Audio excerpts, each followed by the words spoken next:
Welcome to Rugby Saturday here at Albuquerque International Balloon Fiesta Park. My name is Aaron Rivera. I'm joined by Carl Hawkins today for a sevens match between the Las Lunas Las Gitanas and the Rio Rancho Royals. Carl, how are you doing today? I'm doing great. Looking forward to a match against two women's high school sevens team on a beautiful Saturday morning at the Balloon Fiesta Park here in Albuquerque, New Mexico. So we see the Royals kick off there in the purple. Las Gitanas is going to be coming from your left in the red. And we had a knock-on the kickoff with an advantage to the Rio Rancho Rebels. A knock-on is where the ball is fumbled forward. So we'll have a set piece, a scrum down, and the... So, Carl, in sevens, a lot of viewers might be used to 15. So what's the biggest difference in sevens when it comes to this scrum? In sevens, you have 3 people in the scrum, and a scrum half feeding the ball, and in 15s, you have 8. So it's pretty much a very quick determination and delivery. Whoa. Oop. As that Las Gitanas player bounces off the Royal, she sends it back to her players. Moving the ball nicely, retaining the ball. This is all what sevens is about. You got to have the ball. And they're pushing forward, pushing through multiple tackers. She sends it back, but straight back into Rio Rancho hands. So it's a Rio Rancho turnover, and they're setting up for an attack on the far side of the field, running down the western line. Can she beat her? Yes, she can. It's over, it looks like. Off to the races. Yep, that is going to be our first points of the game. That will be scored by the Royals' number 8. Miss Gonzalez. She'll put that ball down right under there. So how do conversions work in 7? They kick a drop goal, and she got it. That's nice. It's a nice little drop. So that's some wheels, that number 8 over there. What was her name again? Gonzalez? Yes, Miss Gonzalez. Michela? Is that Michela Gonzalez? I think so. She's got some wheels. Michaela? I apologize. Michaela Gonzalez. Oh, great. Apologize for that. Well, Rio Rancho sets up, and in sevens we actually have, similar to NFL football, the team who makes it actually kicks the ball off to the other team. As they kick that off, that is number 9, Michaela Sarson, or Sarcy as the team generally calls her. As we see Las Quintanas try and create a little hole, try to beat a player. She's taken down. Ruck forms a little bit slowly there, but no, is it there? There we go. Las Quintanas takes that ball back, pushes it forward, offloads it to the outside. Here we go. Pushes through a couple players. She gets taken down, offloads that ball at Rio Rancho. We may have an offsides there. I don't know. It looks like Randy Wilder didn't call that. Here we go. And that ball gets offloaded back again. So both of these programs are relatively new. Las Gitanas, they're actually in their second year of play. And the Royals, who are playing in Rio Rancho, are actually in their first year, but they've had a pretty good start so far this year. Last week they beat Amy Beal in a pretty close match. Las Lunas is having some ball retention here, which is nice to see. They're recycling it, and it's very loose play, not very well formed, but they're there and they're retaining the ball and possession. But there we go with that fast. That is Michaela on the burst again. Look at this. Yep, Michaela Gonzalez is about to put some more points up on the board. I don't think that Las Lunas has anybody that can keep up with that pace. Nope. Of course, you might tire out if she runs in too many of these. Yeah. That's one of the tough parts about sevens is just how much running. As we see the conversion, and that is kicked by Rio Rancho's number 5, Harley Chapman. And Harley got another one. So Miss Chapman has 4 points on the day. We have 10 points for number 8, Michaela Gonzalez. And I guess we've reached halftime. Unless it's a water break. Is that a water break? That's a water break. Looks like they're just taking some water there, yeah. Well, Michaela Gonzalez is definitely going to need some water after 2 real quick run backs. The opportunity, it seems to me, for Las Lunas is that they need to support these bruising players that they have. It's a tough team that can really put the hit on you, but they've got to get tighter and be there for the pass off. See, this girl was knock all on alone, right there. lost the ball with a knock on, and then we see Sarsi taking that ball forward. And we've got a problem with Rio Rancho because they've got so much speed that Las Lunas, if they give up the ball, they just can't keep up with them. So they've got to retain the ball and keep it tight and have a cohesive unit. And I think they could just ramble down the field. They could keep it the rest of the game and just roll over them. But it doesn't seem like they have that technique. So far. That technique isn't working here. Here's a line out for us. This is the first line out of the game. And Sarsi got taken out of bounds, so it is Las Gitanas put in. As they line up for it, that ball comes in and stolen by the Rio Rancho Royals. That is number 5, Harley Chapman. Now they're getting ready to turn the corner, and there is no defense. That's it. That's all they need. Out. And there's she's number gone. 8. Michaela Gonzalez looking to put her 3rd try of the game on there. And she does. Barely making it in. She's running out of gas. Got tackled that time. Well, when you put up 15 points, you can run out of gas pretty quick. You sure can. And we see the drop goal. Rugby sevens is, in my opinion, one of the most physically demanding games in all of team sports. Absolutely. You have a field that is almost 20% larger than a football field. The whole thing in play. You have no substitutions, except for injury and maybe 1 or 2 substitutions during a game. And you continually play both offense and defense and run all day long. Absolutely. Which is 7 minutes per half in this game with a 5-minute halftime. That's 14 minutes of just sprinting almost nonstop. Yeah, it's a grueling game. It'll get you in shape.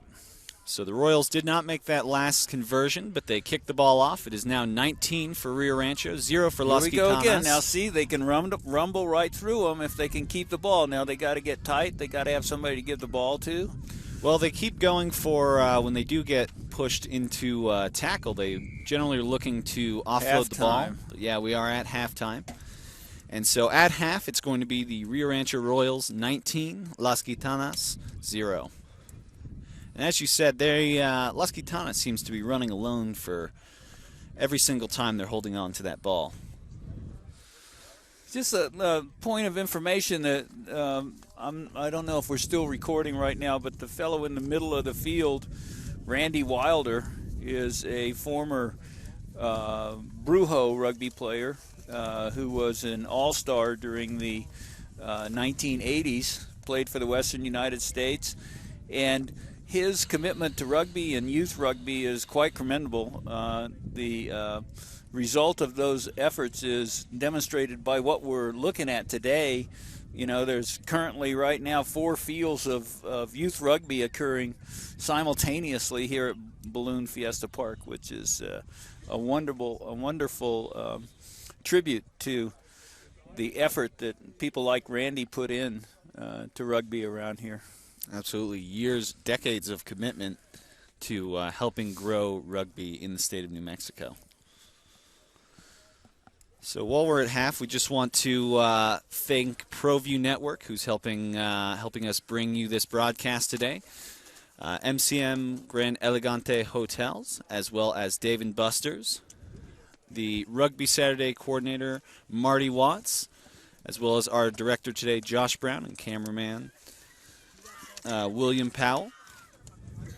As the players start to line back up, they will switch sides for a game of sevens.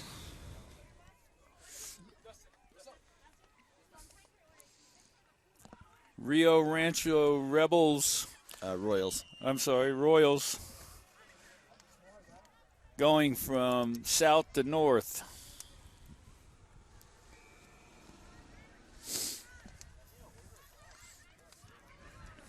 And for the first time, we will see Las Gitanas putting this kick into play.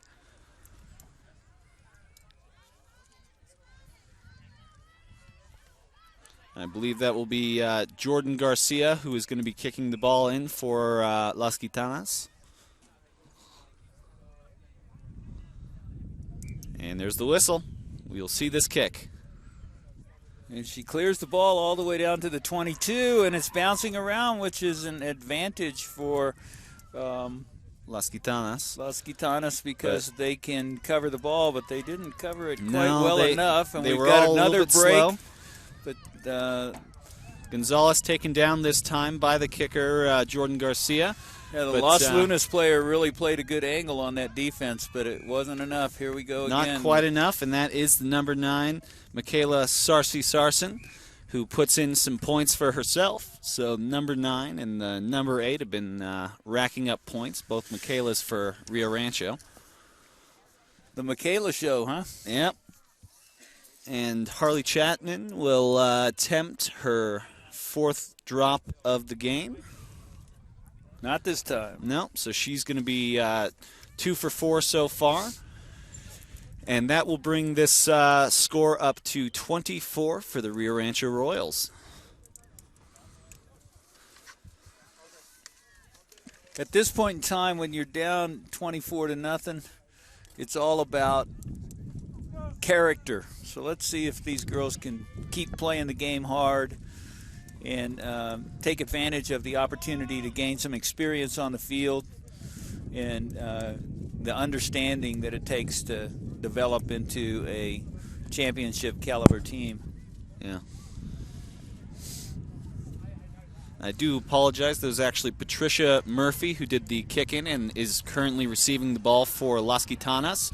She pushes through, offloads the ball, but they are standing out basically on an island, Las Gitanas, and that ball gets offloaded, thrown to nowhere.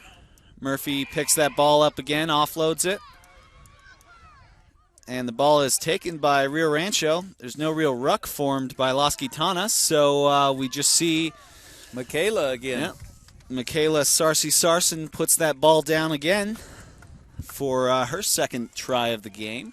You have to remember in rugby, play does not stop. If you, when you're tackled, you must release the ball. If the ball gets taken away from you, there's an immediate change from offense to defense, and you've got to play both ways. Absolutely, and she caught Las Gitanas sleeping a little bit there. Yeah. So with another miss by Chapman, that is going to take the score up to 29 for the Royals and still 0 for the Las Gitanas.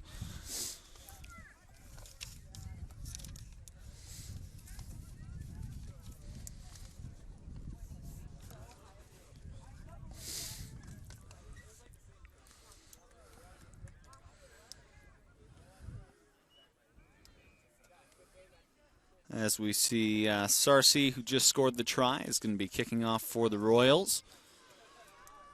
She gets set and puts that ball down. Las Gitanas is a little slow getting to the ball. But they turn it straight up the field with no apprehension about attacking play. It's just the support that needs to be worked on. That was knocked backwards, so that's okay. That drop ball was not a knock-on, but the ball is stolen again. And that ball went forward, so... And we got the hooker now with the ball, number 2. That is making a break, going right through.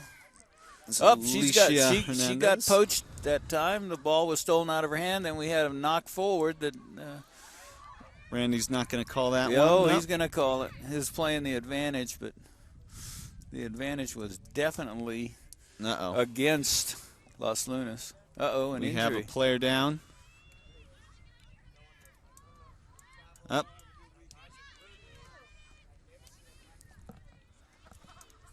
And we'll take just a quick break for the injury. I think she might have hurt her right leg. She's sort of... Looks like her right leg might be injured a little. And I didn't see what happened. But it looks like her knee. girls have a propensity for knee injuries. They have to be careful about the manner in which they train. The USA Olympic Development Soccer folks out of Colorado Springs have a protocol for helping girls develop the muscle strength to prevent those knee injuries. They had just an epidemic of injuries as girls started playing a lot of soccer during the 80s and 90s. And they have a physiological propensity to injure their knees. And there are ways to work on preventative training for that stuff. Girls in rugby need to be aware of that and take advantage of the knowledge that's been developed to protect your knees. Hopefully that's not a bad injury. Yeah. Hard to tell with knees. Yeah, absolutely. Sometimes it's just a little bit of a twist. Sometimes you can really blow it, but hopefully she's all right. And we'll come back to the game for a scrum. Who was it? I think it was number 6, Carolyn Solano. It looked like I saw the number 6, but I wasn't sure. Here we go, set piece after the knock on. And that scrum didn't go as the ref wanted it to. So we're going to come back in for a second chance on this scrum. It is the Royals put in. We're going to see Sarsi putting that ball in. They're getting blown back by Las Gitanas. Yeah, Las Gitanas has got some, there it is. They got the ball out. And let's see what they're going to do here. Here they come. See if she can get some support. She got some support. They have good hands. There's Patricia They're Murphy hard to rumbling bring that down. ball. Oh, you got to look where you're passing. Pick that ball up. Just sending it back out blindly, but they're pushing forward. Here we go, breaking the gain line again, and they got support this time. Oh, pushing through. Here we go. Sends that ball out to Murphy. Murphy fights off the tackler, but that's Sarsi. Uh-oh. Up, she does not ruck very successfully there, but her team retains possession. They're rumbling on them now. It looks like we might get a score out of this. And they're pushing. Oh, we got the knock on, unfortunately. That was the best possession that we've seen from Las Lunas, kind of taking advantage of their physical strength and size and sort of rumbling down the field, retaining possession, recycled the ball about 4 times, I think. Absolutely. And pushing through the much smaller Rio Rancho side. yeah, I think the biggest issue that I see is that See Gitanas windy they have to scrum. work on their passing. Oh, and that just cost them a lot of field position And you right can't walk and watch. This could be an easy try for there. Oof. Good for Rio takedown by Las Rancho. Gitanas. But they are fighting to prevent that ball from beating them out. And they're playing towards those, playing in those rucks now, which they're coming alive in those Here we go. set pieces. Disputed possession. They're down. Rio Rancho has successfully rucked that ball out of there. And now they're out on the wing. And when they get outside, it's all over. Look at that. Las Las Gitanas, Lunas, they really closed them down that time. they're starting to get out nice and wide, so that ball Teamenta There goes takes the corner. That is Te Armenta, and it looks like she's going to take herself 5 points there. That is a finishing wing in action right there. I think she's wearing number 11. Yep, Te Armenta, and she's going to put that ball down.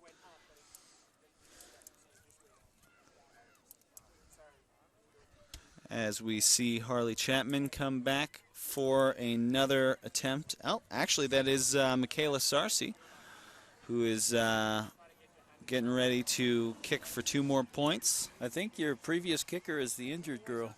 Ooh, it's not good. That'd be, that sounds like the game. Unless he's just, yep, that's the game. So, final score. it's going to be 34 for Las Gitanas, or for the Rio Rancho Royals, 0 for Las Gitanas. And so, Carl, what did we see that Las Gitanas started to really pick up in the end? Well, I think that, like I intimated earlier, if they could retain the ball and take a little bit more time looking before they pass and work closely as a pack, they would have an opportunity to control some of these sevens games. I think they don't have the speed to cover the outside, so Rio Rancho exploited that pretty successfully. Very successfully, to a 34-0 win. So yeah, that's what I would work on. If you don't have the speed, then you got to control the ball and keep it away from the speedy guys. That's all there is to it. It's all about possession. Absolutely. Well, thank you so much for joining us for the sevens match between the Rio Rancho Royals and Los Lunas Las Gitanas. My name is Aaron, joined by Carl Hawkins for ProView Networks. We'd like to thank Steve Davis with ProView Networks, Josh Brown, the producer, William Powell, the cameraman, as well as Marty Watts, the director of Rugby Saturday. And thank you all for watching.